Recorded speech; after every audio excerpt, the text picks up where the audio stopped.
हाँ जी, नमस्कार दोस्तों। कैसे हो आप सभी का स्वागत है हमारे YouTube channel smart study sign पर। दोस्तों हम लेकर आए आपके लिए फिर पजल के क्वेश्चन जो आने वाली परीक्षा एनटीपीसी और ग्रुप डी के विद्यार्थियों के लिए वरदान साबित होगी। दोस्तों ये क्लास ये क्वेश्चन ऐसे है दोस्तों जो एग्जाम में छपते हैं और हर शिफ्ट में 3 से 4 क्वेश्चन पूछेगा ही पूछेगा। क्या आप कोई सा पेपर उठा के देख लो, प्रीवियस क्वेश्चन पेपर आप एनटीपीसी के उठा लो, ग्रुप डी के उठा लो, ये क्वेश्चन आपको हर सेट में 3 से 4 क्वेश्चन मिलेंगे गारंटी के साथ कह रहा हूँ दोस्तों। और ये ऐसे क्वेश्चन है दोस्तों जो रिपीटेड क्वेश्चन होते हैं, रेलवे में रिपीटेड क्वेश्चन बहुत ज्यादा होते हैं और पजल के क्वेश्चन ऐसे हैं दोस्तों जिन्हें बच्चे देखते स्किप कर देते हैं। स्वागत है आप सभी का दोस्तों स्मार्ट स्टडी साइन पर। आज हम लेकर आए आपके लिए पजल के क्वेश्चनों की क्लास 5। इससे पहले हम दोस्तों 4 क्लास करा चुके हैं, आज ये 5वीं क्लास है। आइए देखते हैं दोस्तों, पहला क्वेश्चन आपकी स्क्रीन पर होगा दोस्तों। ये रहा दोस्तों पहला क्वेश्चन आपकी स्क्रीन पर है। आप पहले कमेंट करें दोस्तों कि आपको क्वेश्चन सही चमक रहा है क्या, सही चमक रहा है क्या दोस्तों, सही चमक रहा है क्या दोस्तों, क्वेश्चन आपकी स्क्रीन पर है। ठीक है दोस्तों, देखिए छह इसमें क्या दिया, 6 दोस्त है दोस्तों, एक ही इमारत के अलग अलग मंजिल पर रहते हैं। एक ही इमारत के अलग अलग मंजिलों पर रहते हैं। इमारत में सबसे निचली मंजिल का क्रमांक 1 है, सबसे निचली मंजिल क्रमांक 1 है, उसके ऊपर की मंजिल क्रमांक 2 है और इसी तरह सबसे ऊपरी मंजिल क्रमांक कितना है दोस्तों, 6 है। ऊपरी मंजिल क्रमांक कितना है दोस्तों, 6 है। तो ये हमें 6 दोस्त दिए हैं और एक ही इमारत की अलग अलग मंजिलों पर रहते हैं। इससे पहले क्लास में दोस्तों हमने 8 मंजिलों वाला भी कराया सवाल, 6 मंजिलों वाले कराया, 5 मंजिलों वाला भी कराया, 7 मंजिलों के पहली और दूसरी क्लास में 7 मंजिल मंजिल सवाल कराए थे हमने।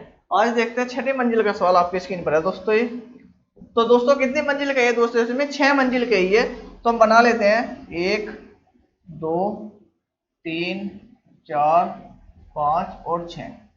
ठीक है दोस्तों, ये हो गई हमारी 6 मंजिल हो गई। अब इसमें देखते उसने क्या बोला है आगे, ई के ऊपर केवल ई के ऊपर केवल एक व्यक्ति रहता है। दोस्तों उसने करी है ई की बात करी है, ई के ऊपर केवल एक व्यक्ति होना चाहिए। तो हम ई को कहां बैठाई, हमें ई को 5 नंबर पर बैठाना होगा दोस्तों, क्योंकि इसके ऊपर केवल 6 नंबर आना चाहिए। तो ई के ऊपर केवल एक ही नंबर है 6, यानी एक ही व्यक्ति इसके ऊपर बैठ सकता है। उसने ये बोला है कि ई के ऊपर केवल एक व्यक्ति रहता है। हमारी कंडीशन ठीक है ये वाली। डी एक विषम क्रमांक वाली मंजिल पर रहता है। डी जो है विषम क्रमांक वाली मंजिल पर रहता है। अगर आप यहां देखो दोस्तों, विषम क्रमांक एक तो हमारे पास 3 बचा और 1 बचा। दो हमारे पास कंडीशन है कि या तो हम 3 पे बैठाए या बैठाए उसे हम 1 पर। तो हम एक कंडीशन और बना लेते हैं दोस्तों, 1 2 3 4 5 और 6 हमने बना, ओ 5 कितने हैं ना, 6 दोस्त, ठीक है। तो हमने क्या करेंगे दोस्तों, इस वाले कंडीशन हमें डी को 3 पर बैठा देंगे और इस वाले कंडीशन में डी को 1 पर बैठा देंगे और 5 में हमारा ए रहेगा। ठीक है दोस्तों, एक तो कंडीशन इसमें ठीक होगी, कौन सी होगी वो आगे लगेगा पता है इसमें हमें। ई और सी के बीच केवल एक व्यक्ति रहता है। ई और सी के बीच में केवल एक व्यक्ति होने चाहिए दोस्तों, ई और सी के बीच में केवल एक व्यक्ति। हम ई को यहाँ नहीं बैठा सकते दोस्तों, क्योंकि दोनों बराबर में हो जाएंगे तो कोई व्यक्ति बीच में नहीं आएगा, और ना ही हम ई को यहाँ सी को यहाँ बैठा सकते हैं, व्यक्ति बीच में नहीं आएगा। केवल एक व्यक्ति के लिए हमें सी को यहाँ बैठाना पड़ेगा दोस्तों, पर यहाँ पहले डी बैठा है। तो हम इसकी बात करें दोस्तों, हमें सी को यहाँ बैठाना पड़ेगा, ई और सी के बीच में केवल एक व्यक्ति आएगा। तो ये वाली कंडीशन क्या हो जाएगी हमारी दोस्तों, गलत हो जाएगी, क्योंकि हमें सिर्फ हम सी को यहीं बैठा सकते हैं और कहीं बैठा ही नहीं सकते। फिर ही तो जब ही तो उसके बाद ई और सी के बीच में एक व्यक्ति आएगा केवल। आगे बात करें जो हम सी एफ के ठीक ऊपर रहता है, सी जो है एफ के ठीक ऊपर, सी एफ के ठीक ऊपर रहता है, तो इसका मतलब एफ को हमें यहां बैठाना पड़ेगा। सी जो है एफ के ठीक ऊपर रहता है। बी ए के नीचे नहीं रहता, कंडीशन दे दी उसने, बी जो है ए के नीचे नहीं आने का। तो इसका मतलब क्या, बी जो है ए के ऊपर होगा। बी ए के नीचे नहीं आने का, तो इसका मतलब बी जो है ए के ऊपर होगा। तो हमें ए को यहां बैठाना पड़ेगा दोस्तों और बी को हमें यहां बैठाना पड़ेगा। फिर जाके क्या होगा, ए के ऊपर बी आएगा, बी ए के नीचे तो आएगा नहीं। अगर हम ए को यहाँ बैठा देंगे, अगर बी को यहाँ बैठा देंगे तो जो बी है ए के नीचे आ जाएगा। तो इसलिए हमें बी को 6ठे नंबर पे बैठाना पड़ा और ए को 4 नंबर पे बैठाना पड़ा। ऐसे करते हमारी पजल कंप्लीट हो गई दोस्तों, पूर्ण रूप से पजल कंप्लीट हो गई। अब इसमें वो कुछ ही पूछ ले, कुछ भी हमारे से पूछ ले कि कौन किसके बीच में क्या है, कौन सा क्रमांक किसके ऊपर है, कौन सा व्यक्ति किसके ऊपर बैठा है, नहीं कुछ ही पूछ ले हमारे से A to Z। अब इसमें पूछा क्या है, मंजिल क्रमांक ए पर कौन बैठा है दोस्तों, ओ एक पर कौन बैठा है दोस्तों, डी बैठा है। मंजिल क्रमांक एक पर कौन बैठा है दोस्तों, डी। तो डी क्या हो जाएगा दोस्तों, इसका हमारा आंसर हो गया है। डी क्या होगा दोस्तों, इसका हमारा आंसर हो गया है। उम्मीद करते हैं आपको अच्छा लगा होगा दोस्तों सवाल ये। आइए देखते हैं दूसरा सवाल आपकी स्क्रीन पर है दोस्तों। ये रहा सवाल आपकी स्क्रीन पर है दोस्तों। फिर देखिए एक इमारत की 6 अलग अलग मंजिल वाला सवाल है हमारा ये।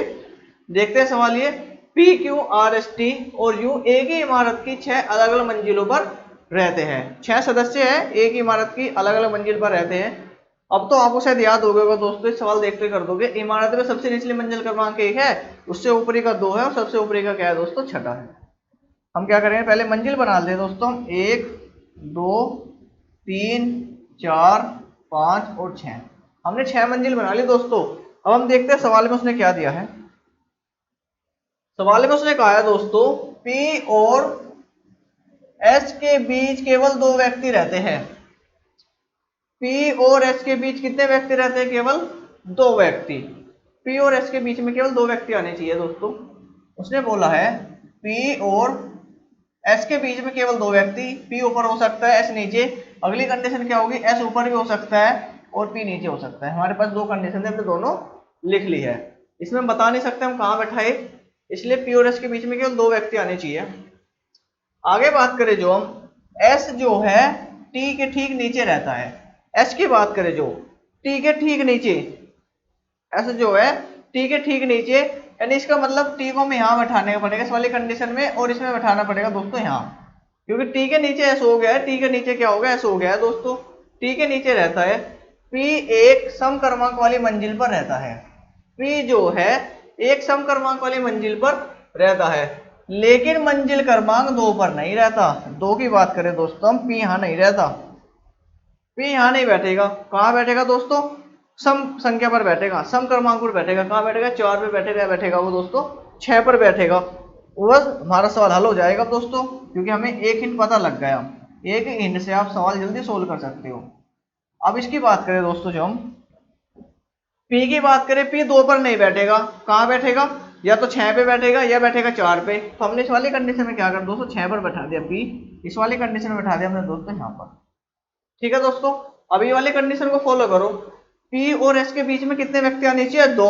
तो हम S को कहाँ बैठाएंगे, 1 2, तो S को हमें यहाँ बैठाना पड़ेगा दोस्तों। अगर इसकी बात करें 1 2, तो हमें S को यहाँ बैठाना पड़ेगा दोस्तों। समझ में आया नहीं आया आपके, ठीक है। अब उसने कहा था जो T है S के तुरंत ऊपर होना चाहिए। जो T है S के तुरंत ऊपर, तो हमें T को यहाँ बैठाना पड़ेगा इसमें, और इस वाली कंडीशन में T को हमें यहाँ बैठाना पड़ेगा। ठीक है दोस्तों, आगे बात करते हैं। R सबसे ऊपरी मंजिल पर रहता है।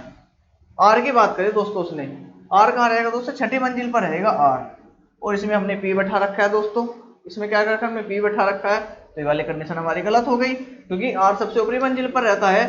Q जो है R के ठीक नीचे वाली मंजिल पर रहता है। Q की बात करिए उसने, Q R के ठीक नीचे है, तो R के ठीक नीचे क्या आएगा दोस्तों, Q आ जाएगा। यहाँ R के ठीक नीचे क्या आ जाएगा दोस्तों, Q आ जाएगा। अब हमारे पास क्या बचा, मंजिल क्रमांक 3 बचा। अब देखो इसमें कौन सा विषय में नजर नहीं आ रहा है, जो U, तो U हमें यहाँ बैठा देगा दोस्तों। तो हमारी पूरी की पूरी पजल पूर्ण रूप से कंप्लीट हो गई। पूर्ण रूप से क्या हो, कंप्लीट हो गई। हमारे से पूछा क्या है दोस्तों उसने, मंजिल क्रमांक 3 पर कौन रहता है।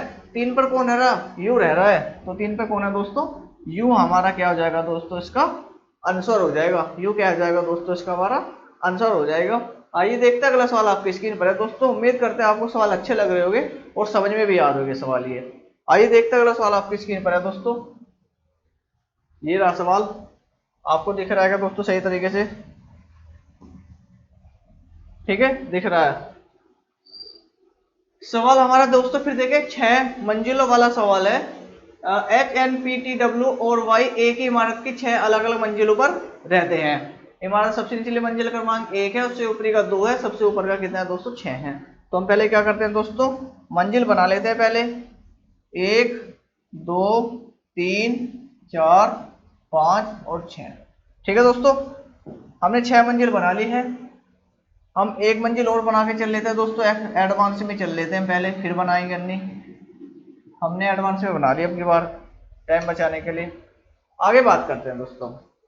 H जो है किसी विषम क्रमांक वाली मंजिल पर रहता है। H जो है कहाँ रहेगा दोस्तों, विषम क्रमांक 1, 3, 5 इनमें से रहेगा H। किंतु मंजिल क्रमांक 3 पर नहीं रहता।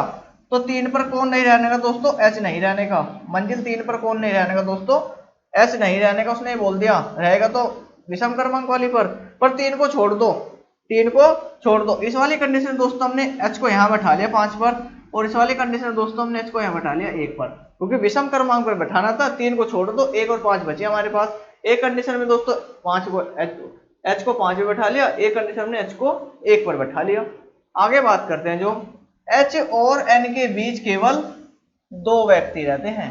H और N के बीच केवल कितने व्यक्ति दोस्तों, 2 व्यक्ति। ऊपर तो बैठा ही नहीं सकते कि ऊपर तो एक ही व्यक्ति है, तो हमें 2 व्यक्ति लाने, 1 2 तो हमें N को यहाँ बैठाना पड़ेगा दोस्तों। H और N के बीच में 2 व्यक्ति आ जाएंगे। इसकी बात करें जो दोस्तों हम 1 2 व्यक्ति हमारे ये हो गए, तो हमें N को यहाँ बैठाना पड़ेगा दोस्तों। H और N के बीच में 2 व्यक्ति आ गए, इसमें भी H और N के बीच में 2 व्यक्ति आ गए। P जो है N के ऊपर किसी विषम क्रमांक वाली मंजिल पर रहता है। P जो है N के ऊपर होगा, वो भी N के ऊपर, और वो भी विषम क्रमांक होना चाहिए। वो भी क्या होना चाहिए, विषम क्रमांक। N के ऊपर देखो विषम क्रमांक 3 और 6 बचा रहा है और 4, तो इनमें क्या विषम क्रमांक है 3, तो कौन आ जाएगा दोस्तों, यहाँ P आ जाएगा। कौन आ जाएगा दोस्तों, यहाँ P। अगर इसकी बात करें यहाँ पर, इसमें यहाँ आ जाएगा दोस्तों P, तो विषम क्रमांक यहाँ भी 5 है। उसने बोला है P जो है N के ऊपर किसी विषम क्रमांक वाली मंजिल पर रहता है। इसे हमने 3 पे बैठाया, इसे हमने दोस्तों 5 पे बैठा दिया। ठीक है, आगे बात करते हैं।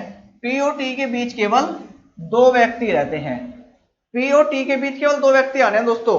अगर इसकी बात करें दोस्तों हम, P है ना, नीचे 2 व्यक्ति आ जाएंगे, पर नीचे एक स्थान और होने चाहिए था। ऊपर की बात करें 1 2 व्यक्ति आ रहे हैं, तो हम T को यहाँ बैठा देंगे दोस्तों। T को हम क्या करेंगे, यहाँ पर बैठा देंगे। अगर इसकी बात करें जो हम, तो हम T को यहाँ बैठा देंगे। तो 2 व्यक्ति आने हैं दोस्तों, तो हमें T को यहाँ बैठाना पड़ेगा इसमें, क्योंकि N और T से मंजिल के पर 2 व्यक्ति बीच में आ जाएंगे। आगे देखें जो हम, न तो T और न ही W सबसे ऊपरी मंजिल पर रहते हैं। यानी ना तो T सबसे ऊपरी मंजिल पर होने का, और ना ही क्या होने का, W सब ऊपरी मंजिल पर होने का। और इस वाले हमने क्या करा कंडीशन में, T सबसे ऊपर बैठा दिया, तो हमारी कंडीशन क्या होगी, ये वाली गलत हो गई। ये वाली कंडीशन क्या होगी, हमारी गलत हो गई। अब हम देखते हैं, हमारे पास इसमें सिर्फ एक ही कंडीशन बच रही है, सारी कंडीशन भर गई।